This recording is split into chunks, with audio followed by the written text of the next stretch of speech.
भारत की राजनीति हो या समाज, शायद ही कोई ऐसा संगठन होगा जिसका असर इतना गहरा और इतना विवादास्पद रहा हो जितना कि राष्ट्रीय स्वयंसेवक संघ का, जिसे हम सब आरएसएस के नाम से जानते हैं। तो आज चलिए इसी जटिल संगठन की एक एक परत को खोलकर समझते हैं। 40 लाख। जरा इस आंकड़े के बारे में सोचिए। ये सिर्फ एक नंबर नहीं है, ये आरएसएस की जमीन पर जो पकड़ है उसकी असली ताकत दिखाता है। और इतने सदस्यों के साथ ये दुनिया के सबसे बड़े वॉलंटियर ऑर्गेनाइजेशंस में से एक बन जाता है। तो फिर सवाल ये उठता है कि ये जो इतना बड़ा संगठन है, जिसके बारे में हम आए दिन सुनते रहते हैं अखबारों में, टीवी पर, ये आखिर है क्या? इसकी बुनियाद में कौन सी सोच है और इसका मकसद क्या है? ये भारत को कैसा बनाना चाहता है?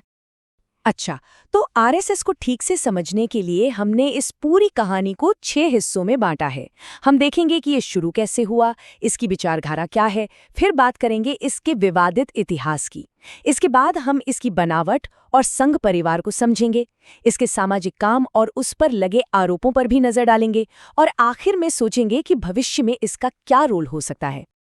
देखिए, हर संगठन की ना एक जड़ होती है, एक कहानी होती है, और आरएसएस की कहानी वो शुरू होती है 1920s के दशक के भारत से। जरा उस दौर की कल्पना कीजिए जब पूरा देश एक बहुत बड़े सामाजिक और राजनीतिक उथल-पुथल से गुजर रहा था। तो साल था 1925 और जगह थी नागपुर। यहीं पर एक डॉक्टर केबी हेडगेवार ने आरएसएस की नींव रखी। अब देखिए, उस वक्त का माहौल कैसा था। देश में हिंदू मुसलमानों के बीच तनाव लगातार बढ़ रहा था। खिलाफत आंदोलन और मोपला विद्रोह जैसी घटनाओं ने हेडगेवार के मन में ये बात बिठा दी कि हिंदू समाज जो है वो बिखरा हुआ है, उसमें एकता की कमी है। और बस यहीं से उनका एक ही मकसद बना, हिंदू समुदाय को एक करना, उन्हें एक मजबूत और संगठित ताकत के रूप में खड़ा करना। अब इस पूरे संगठन की जो वैचारिक नींव है वो टिकी है हिंदुत्व की सोच पर। इस कॉन्सेप्ट को वीडी सावरकर ने फेमस किया था। और एक बात समझना बहुत जरूरी है, ये सिर्फ कोई धार्मिक विचार नहीं है, बल्कि एक पूरी की पूरी राजनीतिक विचारधारा है। ये मानती है कि भारत की जो असल पहचान है वो हिंदू संस्कृति से जुड़ी है, और इसका जो अल्टीमेट गोल है वो है भारत को एक हिंदू राष्ट्र बनाना। और बस यही विचारधारा थी, यही वो सोच थी जो आरएसएस को आज़ाद भारत की सरकार के साथ बार बार आमने सामने ले आई। यहीं से शुरू होता है इसका एक ऐसा इतिहास जो विवादों से, टकरावों से भरा पड़ा है। इतिहास में ऐसा एक नहीं, दो नहीं, बल्कि 3 बार हुआ जब भारत सरकार को आरएसएस पर बैन लगाना पड़ा। सोचिए, पहली बार लगा 1948 में महात्मा गांधी की हत्या के ठीक बाद, क्योंकि हत्यारा नाथूराम गोडसे कभी न कभी आरएसएस का सदस्य रहा था। फिर दूसरी बार बैन लगा 1975 में इमरजेंसी के दौरान, और तीसरी बार 1992 में बाबरी मस्जिद के विध्वंस के बाद। पर दिलचस्प बात यह है कि हर बैन के बाद ये संगठन पहले से भी ज्यादा मजबूत होकर सामने आया। शुरुआती दिनों में तो आरएसएस का टकराव सिर्फ सरकार से ही नहीं, बल्कि नए भारत के जो प्रतीक थे उनसे भी था, जैसे हमारा तिरंगा। 1947 में इनके माउथपीस ऑर्गेनाइजर मैगजीन ने लिखा, और ये बहुत बड़ी बात है, कि तिरंगे को हिंदू कभी भी सम्मान नहीं देंगे, और तो और 3 रंगों को ही एक बुराई कह दिया गया। और ये विरोध सिर्फ तिरंगे तक ही नहीं रुका, बात आगे बढ़ी भारत के संविधान तक। संगठन ने उसे भी खारिज कर दिया। 1949 में ऑर्गेनाइजर में क्या लिखा गया कि ये जो संविधान है ये तो पश्चिमी है, इसमें मनुस्मृति जैसे हमारे प्राचीन भारतीय कानूनों का तो कोई जिक्र ही नहीं है। तो अब सवाल ये उठता है कि आखिर कैसे एक छोटा सा ग्रुप इतने सारे विवादों के बाद भी पूरे भारत में फैले एक इतने बड़े नेटवर्क में बदल गया? इसका जो राज है ना, वो छिपा है इसकी बनावट में, इसके स्ट्रक्चर में। आरएसएस की रीढ़ की हड्डी है उसकी शाखा।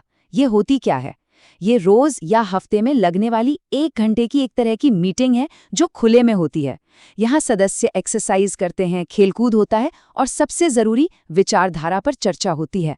और जरा नंबर देखिए, 2024 तक पूरे देश में 73,000 से भी ज्यादा ऐसी शाखाएं चल रही थीं। असल में यही वो जगह है जहां से संगठन की सोच जमीन तक, एक एक इंसान तक पहुंचती है। अब इतने बड़े जमीनी नेटवर्क को कंट्रोल कैसे किया जाता है? तो इसके लिए एक बहुत ही क्लियर हायरार्किकल स्ट्रक्चर है। पिरामिड की तरह सोचिए। सबसे ऊपर होते हैं सरसंघ चालक, जो सुप्रीम लीडर हैं। उनके ठीक नीचे आते हैं सरकार्यवाह यानी जनरल सेक्रेटरी, और फिर आते हैं प्रचारक।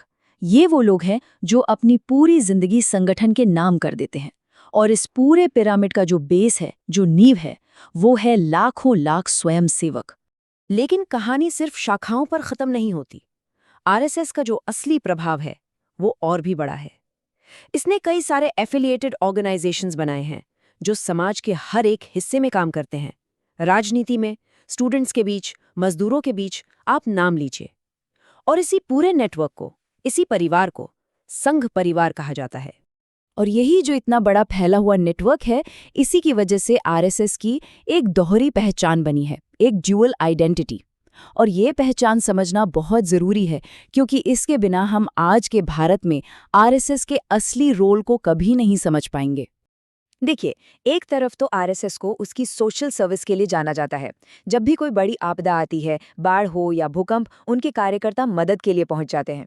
लेकिन सिक्के का दूसरा पहलू भी है।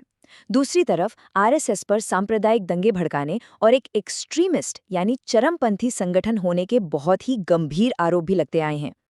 अब ये जो आलोचना होती है, इसका एक बहुत बड़ा कारण खुद संगठन के बड़े नेताओं की लिखी हुई बातें हैं। मिसाल के तौर पर आरएसएस के दूसरे और शायद सबसे प्रभावशाली सरसंघचालक एमएस गोलवलकर ने अपनी किताब में लिखा कि जो गैर हिंदू हैं उनके पास दो ही रास्ते हैं, या तो वो हिंदू संस्कृति को अपना ले या फिर इस देश में रहें लेकिन बिना किसी अधिकार के हिंदुओं के अधीन होकर। और ये जो सोच है, ये आज भी इसके ऊपर होने वाले विवादों की एक बड़ी जड़ है। तो नागपुर की एक छोटी सी शुरुआत से लेकर आज दिल्ली में सत्ता के गलियारों तक आरएसएस का ये जो सफ़र रहा है, वो अब भारत की कहानी का एक बहुत ही अहम, एक अटूट हिस्सा बन चुका है।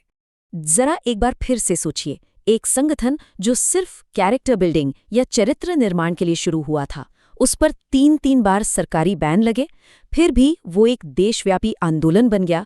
इसी ने देश की आज की सबसे बड़ी पॉलिटिकल पार्टी बीजेपी को जन्म दिया। और देखते ही देखते एक कल्चरल ग्रुप से ये देश की सबसे ताकतवर शक्तियों में से एक बन गया। और ये सब हमें आज के सबसे बड़े सवाल पर लाकर खड़ा कर देता है। लगभग एक सदी का अपना सफर पूरा करने के बाद अब ये संगठन भारत के भविष्य को किस मोड़ पर ले जाएगा, किस दिशा में ले जाएगा, इसका जवाब जो भी हो, एक बात तो तय है, वो दुनिया के सबसे बड़े लोकतंत्र की आगे की कहानी लिखेगा।